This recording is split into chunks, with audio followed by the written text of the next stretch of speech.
Imhotep, chère conscience, bienvenue dans cette nouvelle pyramide. Est-ce que tu sais, chère conscience, qu'il y a des cadeaux lorsque tu les reçois, des objets lorsque tu les partages avec des personnes qui peuvent empoisonner ta vie, même si l'intention de la personne en le faisant n'est pas de nuire. Il y a de ces objets, de ces éléments qui, de par leur constitution énergético-vibratoire, peuvent empoisonner ta vie, peuvent bloquer ta vie et créer des situations dramatiques.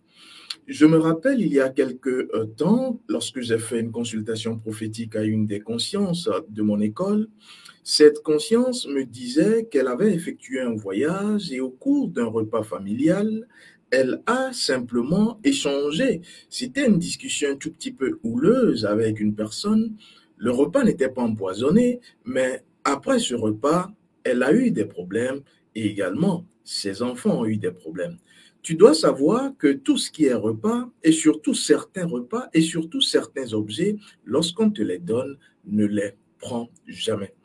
Alors, si tu es obligé de les prendre, je vais te dire qu'il y a une technique que je vais te dévoiler dans cette pyramide. C'est une technique millénaire, multiséculaire, technique puissante, mystique, utilisée par les plus grands initiés. Reste avec moi et je t'en parle.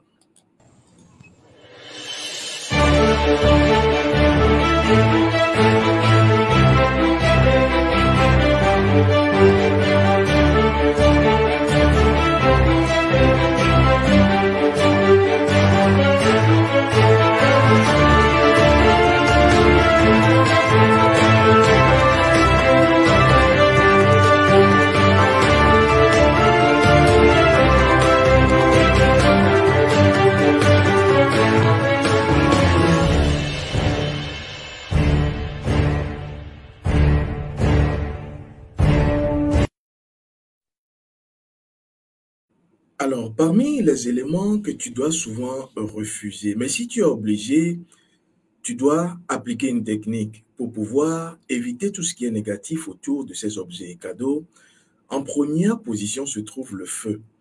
En spiritualité ancestrale, dans la tradition authentique africaine, nos ancêtres ont souvent dit, et les initiés, j'en fais partie, le disent souvent, méfie-toi du feu. Pas que le feu brûle, ça on le sait, mais en réalité, tout ce qui est partage de feu peut partager également tout ce qui est négatif. Vous aurez déjà entendu, si tu ne l'as jamais entendu, je t'en parle, qu'on ne prend pas du feu d'un foyer d'une dame qui est en train de préparer, qu'on amène chez soi. Lorsque vous prenez, je dirais, des cigares, des cigarettes, on ne partage pas le tabac.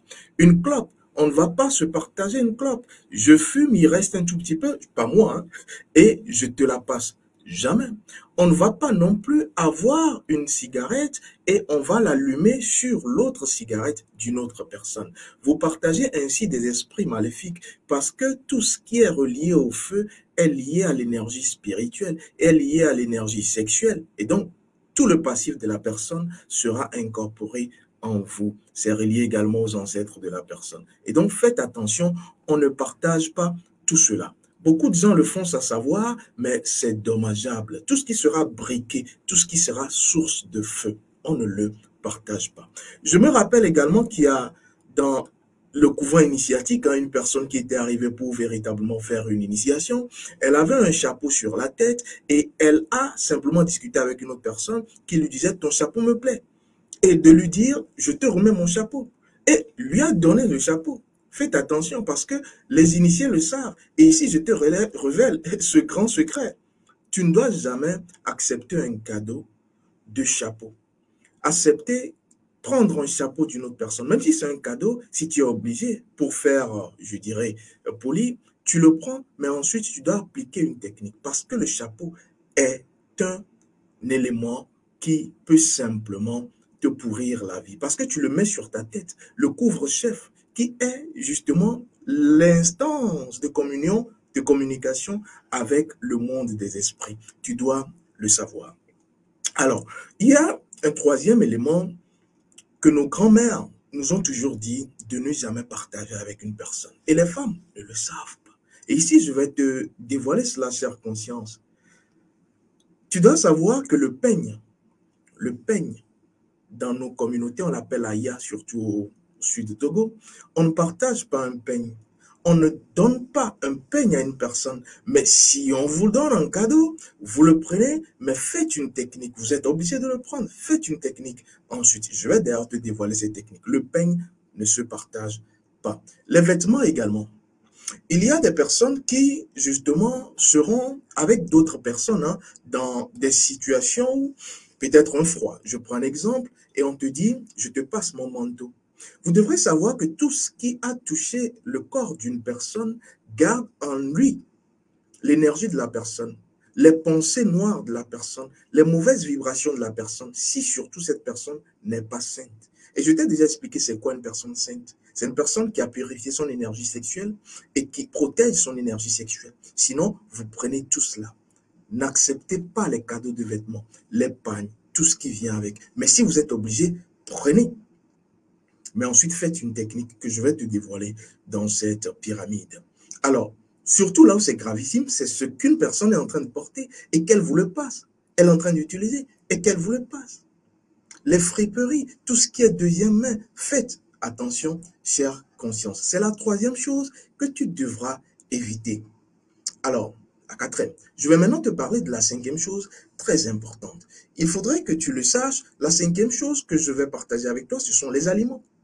Dans le terme de cette pyramide, je t'ai parlé de cette conscience étudiante à notre école qui a eu cette mauvaise aventure, l'aliment. Vous devrez savoir que dans nos sociétés africaines, la sorcellerie n'a jamais été bonne. Et le sorcier passe par un aliment précis, la banane.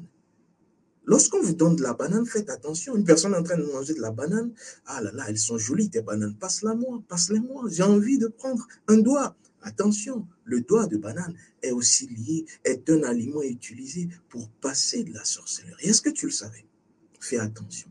Et donc, il faut que je te parle d'autres éléments. Le sixième élément, ce sont les ustensiles de cuisine. Ça ne se passe pas. Lorsqu'on vous fait des cadeaux d'ustensiles de cuisine, il faudra, si vous êtes obligé de les prendre, oui, nous sommes dans une société aujourd'hui obligé. Tu es obligé de les prendre, si tu as conscience. Applique la technique que je vais te dévoiler. Surtout parmi ces ustensiles, le verre à boire, et surtout, tout ce qui sera plat dans lequel vous mangez. Vous devrez faire attention à cela. C'est d'ailleurs ce pourquoi cette technique a toujours été utilisée. Je vais te la passer aujourd'hui. Lorsque tu es obligé de prendre un cadeau, que ce soit parmi ces six ou pas, et que tu doutes de la personne, il faut utiliser la technique que je suis à toujours utiliser. Que les initiés aujourd'hui, les plus hauts initiés dans la mystique connaissent, que je vais te dévoiler. Il s'agit d'une formule millénaire. Et pour que tu comprennes, je vais d'abord prendre, oui, puisque j'aime les preuves, je prends Matthieu 26, oui, c'est au verset 25. Matthieu 26 au verset 25, celui qui allait trahir, je suis, dit ceci, c'est Judas. Judas qui le livrait prit la parole et dit, est-ce moi, Rabbi? C'est ainsi qu'une personne qui va vous amener un cadeau empoisonné, avec une intention maléfique derrière, vous posera une question, ou vous dira, je te l'offre. Et donc, Judas, le traître, pose une question, le traître bénéfique, pose une question. Est-ce moi, Rabbi? Et je suis de le dire, pas Jésus, vous le savez, je suis de le dire. Tu l'as dit. Pourquoi est-ce que je suis a dit au traître, à Judas, tu l'as dit? C'est ici que je vais te dévoiler la technique la plus importante que tu dois garder à chaque fois qu'on te donne un cadeau. Lorsqu'on te donne un cadeau, la phrase magique, la voici. La phrase mystique, la formule, la voici. Je suis a reçu. C'est toi qui as reçu. Je t'explique rapidement. Je suis a reçu, c'est toi qui as reçu veut dire quoi? Je suis a reçu, c'est toi qui as reçu veut dire simplement que lorsque tu prends un cadeau de quelqu'un, lorsque tu touches, tes mains touchent le cadeau, la première chose à dire, c'est ton je suis. Tu dois prononcer ton identité spirituelle, ton je suis, qui est encore ton rayon de vie, ton rayon astral. Ce pourquoi tu es là, ta mission. Je prends un exemple. Si après l'initiation, tu découvres que ta mission, c'est, je prends un exemple, d'être moine, Quand on te donne le cadeau, dès que le cadeau touche ta main, tu dis, moi a reçu. Donc cela voudra dire que ce n'est pas toi qui as reçu, c'est ton esprit. Et là, c'est puissant. Moi n'a reçu. Et maintenant, tu dis à la personne, après avoir touché le cadeau, c'est toi qui as reçu. Au lieu de dire merci, parce que lorsque vous dites toujours merci, tout le monde ne mérite pas votre merci. Lorsque tu dis toujours merci à une personne, c'est qu'en réalité, dans le monde des sorciers, dans le monde des personnes malfaisantes, tu as validé l'intention. Et si la personne est venue avec une mauvaise intention, pis encore, avec un cadeau empoisonné, ton merci est une validation astrale. Et donc, je suis a reçu, tu le dis mentalement, et donc il faudra connaître ton je suis. Et ensuite, tu prononces, tu dis à la personne, au lieu de dire merci, je suis a reçu, c'est toi qui as reçu, comme si tu lui renvoyais cela.